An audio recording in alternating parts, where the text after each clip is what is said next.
सोचता है कि मुझे गाड़ी लेनी है, कोई सोचता है बच्चों की शादी करनी है, तो इसलिए इन्वेस्टमेंट करता है। तो लॉन्ग पीरियड के लिए होनी चाहिए।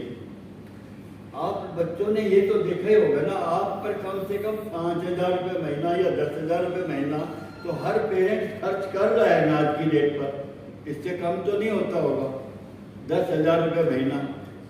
एक चीज़ में और मैं आपको बताना चाहूँ, अगर 10,000 रुपये महीने से सिर्फ 5,000 रुपये महीना भी आपके पेरेंट्स ने पिछले 25 साल पहले जमा किया होता म्यूचुअल फंड में अपने लिए, तो साल में कितना हुआ? 60,000। 10 साल में 6 लाख, टोटल 15 लाख बना 25 साल में। 15 लाख रुपए इन्वेस्टमेंट होके उनके पास आज लगभग 5 करोड़ रुपया होता, और रिटर्न बनी है पिछले 25-28 सालों में लगभग 20%।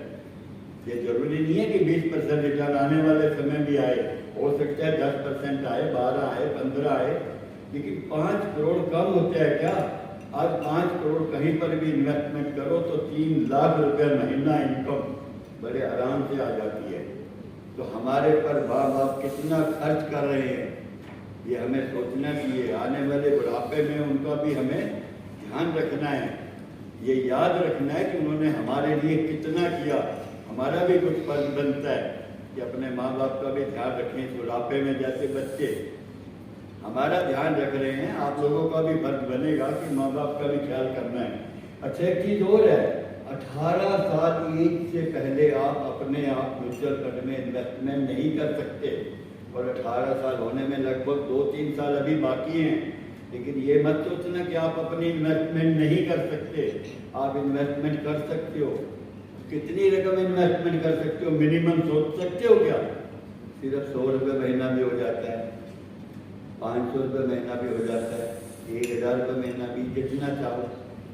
ये आज जाके अपने पेरेंट्स को बोलो कि आप अपने नाम भी इन्वेस्टमेंट शुरू करो और हमारे नाम भी करो।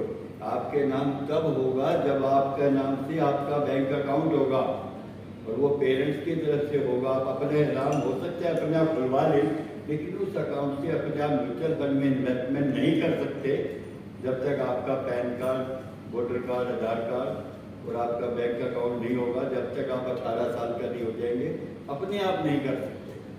पेरेंट्स की तरफ से ये हो सकता है और करना चाहिए, और पेरेंट्स को भी कहना कि ये इन्वेस्टमेंट करना जरूर शुरू करें। इस करने से क्या फ़ायदा होगा?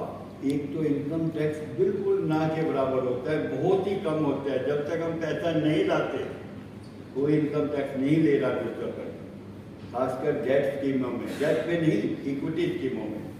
डेट वाले में भी जब हम पैसा लेते हैं तभी टैक्स लगता है, और कितना लगता है हर एक की अपनी इनकम के अनुसार। मान लो किसी पर इनकम टैक्स पड़ता ही नहीं है और डेट में उन्होंने इनकम कर ली है, तो उस पर भी समझो कोई टैक्स नहीं है।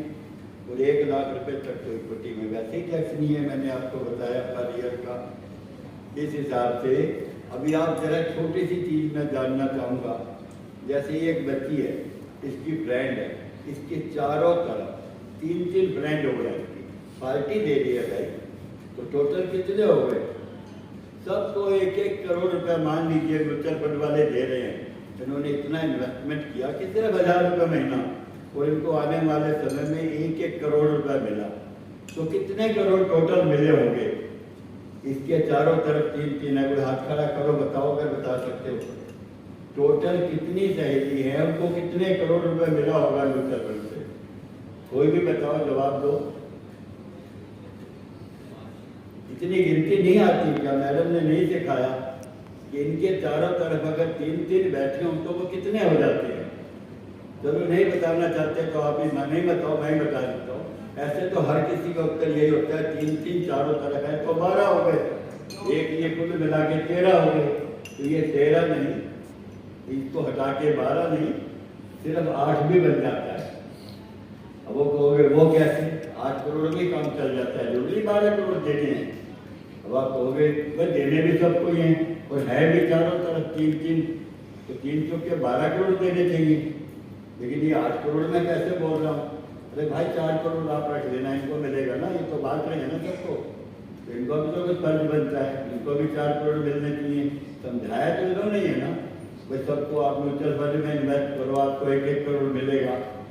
वो 8 करोड़ इस तरह है, आपके पास पास जीरो काटा तो सबने खेला होगा, वो टोटल 9 ही तो होता है भाई। जो बीच में बैठा उसके चारों तरफ 3-3 है, जहाँ मर्जी देख सकते हैं। मोबाइल सबके पास है, 5 नंबर के चारों तरफ कहीं भी देख लो, सब तरफ 3-3 ही है, टोटल नंबर 9 ही होते हैं। इस हिसाब से वो 8 करोड़ बनता है, 8 बंदे होते हैं। ठीक है, अब आपको मैंने बता दिया कि टैक्स बहुत कम होता है, म्यूचुअल फंड में इन्वेस्टमेंट करनी चाहिए और आप सबको करनी चाहिए। ये मत सोचना कि सिर्फ सीख लिया है, घर जाके सबका फर्क बनता है। जो कर रहे हैं बहुत अच्छी बात है, जो नहीं कर रहे हैं उनको करना चाहिए। और आपको मैं छोटा सा और बता दूं, सिर्फ 10,000 रुपये महीना अगर किसी ने पिछले 5 साल भी किया है तो लगभग 6 लाख रुपए तो इन्वेस्टमेंट हो जाती है ना। तो म्यूचुअल फंड से बड़े आराम से उम्मीद कर सकते हो कि आज 2 लाख रुपए मिल जाता है। किसी ने 10 साल अगर किया हो तो 12 लाख इन्वेस्टमेंट होती है, लगभग 25 से 30 लाख रुपए बन जाता है। और 15 साल में 10,000 रुपये महीने से 18 लाख रुपए जमा होता है, लगभग 50 से 60 लाख रुपए जमा हो जाता है, जो मिल जाता है, बन जाता है। और अगर 28 सालों से कोई जमा कर रहा है 10 करोड़ लाख रुपया महीना, 10,000 रुपये महीना, 28 सालों में सिर्फ 34,20,000 रुपये करीब गया है। और आप सोच नहीं सकते कितना पैसा हो गया होगा, लगभग 13 करोड़ रुपए म्यूचुअल फंड ने बना दिया है, 13 करोड़ रुपया। तो आप सब नहीं चाहते कि 1-1 करोड़पति तो कम से कम सब बने और बन सकते हो। 1,000 रुपये महीना, 1,500 रुपये महीना भी जमा करते रहो, आप जरूर बनेंगे। ठीक है, तो मैं अपनी कॉफी पीने जा रहा हूँ। Thank you.